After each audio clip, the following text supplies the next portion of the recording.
Hello दोस्तों, मां आहियां मंज़ूर मेमन। सिंध में समाजी तब्दीली जे हवाले सां उम्मीद ऐं उत्साह जे उनवान हेठि लेक्चर सीरीज़ जो हीअ अॼु असांजो लेक्चर नंबर 5 आहे ऐं अॼोके लेक्चर जो टॉपिक डिस्कशन जो आहे हयात जी हरकत ऐं बका खे क़ाइमु रखण जा 4 नुस्ख़ा। सो अॼु असां उन्हनि ते डिस्कस कंदासीं। असां पुठिएं लेक्चर में इहो सम्झी आयासीं त हिन धरतीअ ते हयात जीवत जा 2 क़िस्म आहिनि, निबातात ऐं हैवानात, जंहिंमें इंसान बची था वञनि। ऐं इहो ॾिठोसीं त उन हयात जी बका जे लाइ कहिड़ियूं 2 ॻाल्हियूं ज़रूरी आहिनि। सो उन जे लाइ असां इहो ॾिठोसीं त 2 ॻाल्हियूं कहिड़ियूं ज़रूरी हुयूं। नंबर 1, घुर्बल माहौल, जंहिंखे असां चवंदा आहियूं अंग्रेज़ी में नेचुरल हैबिटेट। ऐं ॿियो, उन जी बका जे लाइ ॿी शइ जेका ज़रूरी आहे उहा ॿी ॻाल्हि हुई त उनखे हवा, पाणी ऐं खाधो खुराक मुयसरु हुजे। सो इहे 2 शयूं जेकॾहिं मुमकिन हूंदियूं, माहौल ऐं रिसोर्सिस, त उन में उन हयात जी बका मुमकिन थी सघे थी। सो हाणे अॼु जे हिन लेक्चर में असां वरी इहो डिस्कस कंदासीं त हयात जी हरकत ऐं बका जे लाइ उहे 2 माहौल 2 शयूं त असां वटि आहिनि। हाणे उन जे लाइ उन वटि तरीक़ा कहिड़ा, नुस्ख़ा कहिड़ा आहिनि त उन माहौल में ऐं उन्हनि रिसोर्सिस में हू कहिड़ी वाट इख़्तियार करे, कहिड़ो नुस्ख़ो इख़्तियार कंदो आहे। सो उहे घणा नुस्ख़ा आहिनि, सो असां अॼु उन ते डिस्कस कंदासीं। सो हिन स्क्रीन ते तव्हांखे जो साम्हूं नज़र अचे थो, मां हिनखे हिते हाईलाइट कयो आहे। इहे 4 नुस्ख़ा आहिनि हयात खे पंहिंजी हरकत ऐं बका खे क़ाइमु रखण जे लाइ। 4 तरीक़ा, 4 वाटूं आहिनि, जंहिंखे असां रिलेशनशिप चवंदा आहियूं। ऐं इन्हनि 4 तरीक़े सां हयात जेका आहे सो उन जी हरकत ऐं बका मुमकिन थी सघंदी आहे। हाणे 4 तरीक़े कहिड़ा आहिनि, पहिरियों असां हिनखे सिंधी में था चऊं त हिकिड़ो पहिरियों तरीक़ो आहे त हयात जे कहिड़ी बि जीवत, इंसान हुजे, जानवर हुजे, या इवन असांजे जिस्म जो हिकिड़ो सेल घरड़ो हुजे, हर लाइफ फॉर्म उहो हिननि 4 तरीक़नि सां उनजी बका मुमकिन हूंदी आहे। नंबर पहिरियों, चटाभेटी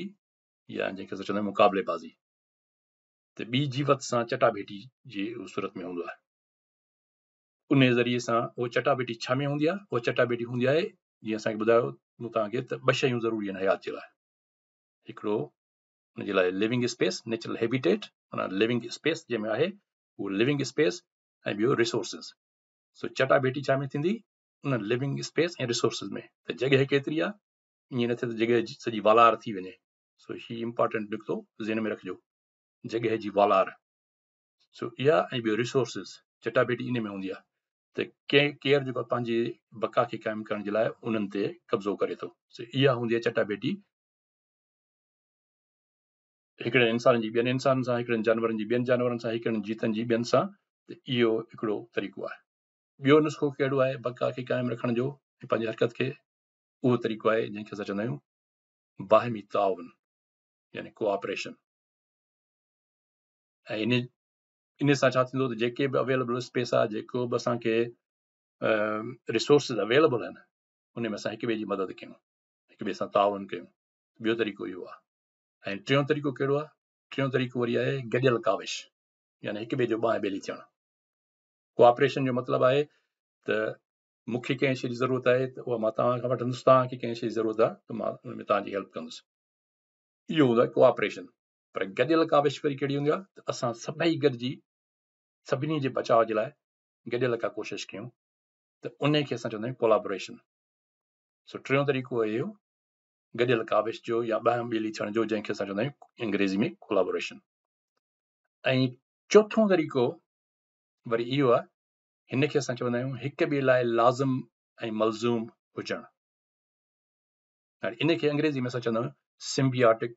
रिलेशनशिप। सो इहे 4 रिलेशनशिप्स आहिनि, या जंहिंखे असां चऊं था 4 नुस्ख़ा। इहे असल में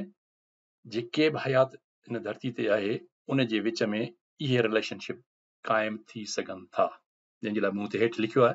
तव्हांजे नशीनी जे लाइ, त हर जीवत जा पंहिंजे माहौल ऐं ॿी जीवत सां इहे मथियां 4 लाॻापा मुमकिन थी सघनि था ऐं इन लाॻापनि जो इन्हिसार छा ते आहे उहो आहे वसीलनि जी झझाई या वसीलनि जी अणाट ते ऐं वसीला कहिड़ा हिकिड़ो स्पेस जॻह नेचुरल हैबिटेट ऐं ॿियो खाधो खुराक ऐं हवा माने माहौल त इहे रिसोर्सिस ऐं स्पेस इन्हनि जी झझाई ऐं उन्हनि जी अणाट ते मुनहसिर आहे त इन्हनि जे विच में जेकी बि हयात ज़रतीअ ते आहे उन जे विच में इहे 4 लाॻापा जो रिलेशनशिप कहिड़ो आहे सो इहो रिलेशनशिप या इहो तालुक या इहो लाॻापो इहो मुसलसिल तब्दील थींदो आहे ऐं इहो मुसलसिल तब्दील छो थींदो आहे छो त इन जो इन्हिसार आहे इन जी झझाई या अणाट ते वसीला कंहिं महिल घटिजी सघनि था वसीला वधीक हूंदा आहिनि त पोइ इहे रिलेशनशिप मुख़्तलिफ़ क़िस्म जा जुड़ंदा आहिनि हिक ॿिए में सो उनजे करे मां हितां हेठि लिखियो आहे त हयात जे विच में इहे जेके 4 तालुकात आहिनि इहे डायनामिकल नेचर जा हूंदा आहिनि इनखे असां अंग्रेज़ी में चवंदा आहियूं डायनामिकल नेचर ऐं डायनामिक्स जो मतिलबु आहे त जेका मुसलसिल तब्दील थिए हिते मूं सिंधी में हिन पासे लिखियो आहे त मुसलसिल तब्दील थियनि सो इहो सम्झणु तमामु ज़रूरी आहे त धरती जे गोले ते हयात खे पंहिंजी हरकत ऐं बका क़ाइमु रखण लाइ 2 ॻाल्हियूं ज़रूरी आहिनि हिकिड़ो स्पेस या माहौल हैबिटेट नेचुरल हैबिटेट जंहिंमें उहो आहे ऐं ॿियो उनखे रिसोर्सिस ऐं इन्हनि 2 ॻाल्हियुनि खां पोइ हाणे जेके बि हयात धरती ते मौजूदु आहे उन्हनि रिसोर्सिस खे हर का पंहिंजी हयात जे लाइ इस्तेमालु करणु चाहींदी तंहिंजे करे उन्हनि जे विच में जेका रिलेशनशिप जुड़ंदी उहा हिननि 6 क़िस्मनि जी रिलेशनशिप जुड़ंदी आहे कॉम्पिटिशन कोऑपरेशन कोलैबोरेशन ऐं सिम्बियोटिक रिलेशनशिप जंहिंखे असां सिंधी में चवंदासीं चटाभेटी मुक़ाबलेबाज़ी नंबर 2 बाहिमी तावन नंबर 3 गॾियल काविशूं गॾियल काविश या हिक ॿिए जो बाहि ॿेली थियणु ऐं चोथों आहे हिक ॿिए लाइ लाज़िम मलज़ूम हुजणु हाणे इहो लाज़िम मलज़ूम कीअं हुजे सिम्बियोटिक रिलेशनशिप छा हूंदो आहे इहा सिम्बियोटिक रिलेशनशिप ईअं हूंदी आहे हिनजी तव्हांखे मां मिसाल थो ॾियां त हिकिड़ी जीवत ते ॿी जीवत जी ज़िंदगी जो इन्हिसार हूंदो आहे जेकॾहिं उहा ज़िंदह हूंदी त उन सां ॿी जीवत ज़िंदह रही सघंदी अहिड़े नमूने सां ॿी जेकॾहिं जीवत तॾहिं ज़िंदह रही सघंदी जॾहिं पहिरीं जीवत ज़िंदह हूंदी त इन रिलेशनशिप खे असां चवंदा आहियूं सिम्बियोटिक रिलेशनशिप सो इहो हूंदो आहे बैक्टीरियाज़ में एल्जीज़ में या एंट्स जेके आहिनि माकोड़ा माकोड़ियूं ऐं फंगस जंहिंखे असां फंगाई चवंदा आहियूं इन्हनि जे विच में इहा रिलेशनशिप हूंदी आहे त इहो हिक ॿिए खां सवाइ उन्हनि जो धरती ते हुजणु मुमकिन कोन्हे को सो असांखे इहे शयूं सम्झणु घुरिजनि ऐं पोइ असांखे सम्झ में ईंदो त असांजे लाइ असांजी माहौलियात केॾी ज़रूरी आहे असांजे सिंध में तव्हां ॾिसंदो त असांजा वण ॿूटा सड़ी तबाह थिया आहिनि पखी पुखण जा नस्ल ख़तम थी विया आहिनि ऐं इहे छो थिया आहिनि इहा असांजी कमअकुली ऐं असांजी जहालत जे करे थियो आहे ऐं असां इहो विसारे छॾियोसीं त ॿी जीवत जा असांजी ज़िंदगीअ सां कहिड़ा तालुकात आहिनि इहो सिम्बियोटिक रिलेशनशिप इन्हनि पखियुनि जो असां सां आहे हिननि जीतनि जो असां सां आहे हिननि पोपटनि जो माखी जे मखनि जो असां सां तालुक आहे ऐं असां सां कहिड़ो तालुक आहे त जेकॾहिं माखी जा मखा न हुजनि त हीअ क्रॉस पॉलिनेशन न थी सघंदी हे जेके ॿूटा गाह जेके आहिनि इहे न फुटी सघंदा सो इन्हनि जो रिलेशनशिप बायोलॉजी में जॾहिं असां हीअ लेक्चर सीरीज़ असांजी हलंदी रहंदी त उन में वरी इहे शयूं असां पोइ बाद में असां डिस्कस कंदासीं त इहे रिलेशनशिप कीअं हूंदियूं आहिनि इहे कमु कीअं थियूं कनि हिते फ़िलहाल इहे असांजा जेके इब्तिदाई लेक्चर्स आहिनि इन में असां इहो सम्झण जी कोशिशि कंदासीं त हीअ काइनात में हीउ निज़ाम कीअं थो हले ताकी असांखे ख़बर पवे त हीअ जेके असां इंसान ज़ात जेके समाज में जेके तहज़ीबूं क़ाइमु कयूं आहिनि ऐं जेके फिलासफ़ीज़ आहिनि जिन ते असांजी मुआशिरा बीठल आहिनि उन्हनि में मुख़्तलिफ़ रियासतुनि जे विच में मुख़्तलिफ़ इंसाननि जे विच में मुख़्तलिफ़ ग्रुपनि जे विच में ज़ातियुनि जे विच में ख़ानदाननि जे विच में कहिड़ा तालुकात हूंदा आहिनि ऐं उहे कीअं कमु कंदा आहिनि त जीअं उन्हनि खे सम्झण में सवलाई थिए सो हीअ बुनियादी लेक्चर्स आहिनि 3-4 जेके तव्हांखे हिन ते ध्यान सां उनखे 2-3 दफ़ा तव्हां बार बार ॾिसो त तव्हांजो हीअ सीक्वेंस जी तरतीब तव्हांखे सम्झ में अची वेंदी हाणे इन रिलेशनशिप खे सम्झण खां पोइ असांजो जेको नेक्स्ट लेक्चर आहे उन में असां डिस्कस कंदासीं त इन रिलेशनशिप खे मद्देनज़र रखे ऐं काइनात खे असां सम्झणु छो था चाहियूं त जीअं असां अॻकथियूं करे सघूं त असांजो बका असांजे अॻकथियुनि में आहे उन जे करे असांखे फितरी तौर ते हर हयात खे फितरी तौर ते इहो तजसुस हूंदो आहे त हीउ जीअं अॻकथी करे सघे पंहिंजे फ्यूचर जे लाइ, छो त अॻकथी करणु हिकिड़ो असांजो इर्तिकाई तौर ते हिकिड़ी सलाहियत असां में आहे जंहिंमें असांजे बका जो राज़ रखियल आहे। जेकर असां में तजसुस न हुजे हा त असां पंहिंजी माना को बि शऊर रखंदड़ हयात जेको असां इंसान आहियूं त शऊर रखंदड़ हयात जे लाइ इर्तिकाई तौर ते तजसुस उनजी बका जे लाइ लाज़मी आहे। तव्हां इहो कॾहिं कॾहिं सुवाल पुछी सघो था से असां तजसुस छो कंदा आहियूं या शयुनि जूं खे ॻोल्हणु छो चाहींदा आहियूं, उनजे बारे में ॼाण छो, अननोन जेके शयूं आहिनि उन्हनि खे असां छो सम्झणु चाहींदा आहियूं, असां माइंड रीडिंग छो कंदा आहियूं, अॻे माण्हूअ जो असां छो कोशिशि कंदा आहियूं त असां हुनखे सम्झो त हिन दिमाग़ में कहिड़ी ॻाल्हि थी हले। त तव्हां ॾिसंदो फेस रीडिंग कंदा आहियूं असां त माण्हुनि जे चहिरा पढ़ंदा आहियूं त हीउ माण्हू जे तासुरात मां असांखे छा थींदो आहे, असांखे ॼाण मिलंदी आहे त इहो माण्हू कीअं बिहेव कंदो असां सां, हुनजे अखि जे इशारे सां, बांह जे इशारे सां, हीअ जेके असां मूवमेंट्स कयूं था त इहो असां में छो तजसुस हूंदो आहे।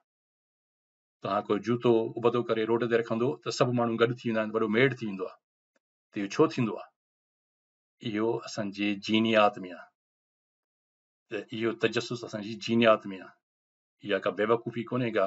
तव्हां जूतो उबतो था कयो ऐं रश थी वेंदी आहे, मेड़ थींदो माण्हुनि जो या कुकड़नि जी बेड़ थींदी आहे त सिंध में तव्हां ॾिठो त माण्हुनि जा जथा गॾु थींदा आहिनि, इन जे करे इहो असां वटि इहो असांजे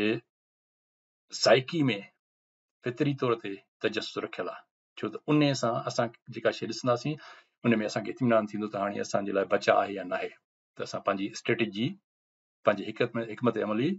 उन मालूमात जी बुनियाद ते ठाहींदा आहियूं जंहिंमें असांजी बका मुमकिन थी सघे, जंहिंमें असांजी हरकत मुमकिन थी सघे। तंहिंजे करे ही ज़रूरी आहिनि पॉइंट्स त इहे असांखे सम्झ में अचनि। पोइ हाणे असां ॾिसंदासीं त इंसान पोयां जाखोड़ कीअं कई, काइनात खे सम्झण जी कोशिशि छो कई, इहो छो पियो चाहे त काइनात कीअं आहे, काइनात कीअं ठही आहे, इन जे पुठियां इहो ई आहे त हू ॼाण हासिल थो करे, छो त हुन ॼाण जी बुनियाद ते हू उनजो जेको तजसुस आहे उहो हुनखे ॼाण ॾींदो, खोजना ते मजबूर कंदो, खोजना खां पोइ हुनखे ॼाण मिलंदी, ॼाण जी बुनियाद ते हू पंहिंजो प्लानिंग कंदो पंहिंजी हयात ऐं पंहिंजी हरकत खे बचाइण जे लाइ। तंहिंजे करे ही जेके बि नज़रिया फ़लसफ़ा जुड़िया आहिनि उन्हनि जे पुठियां बुनियादी मक़सदु इंसान जी हरकत ऐं बका खे क़ाइमु रखणु आहे। सो उमेद त ही तव्हांखे पॉइंट्स सवलाई सां सम्झ में अची वई हूंदियूं।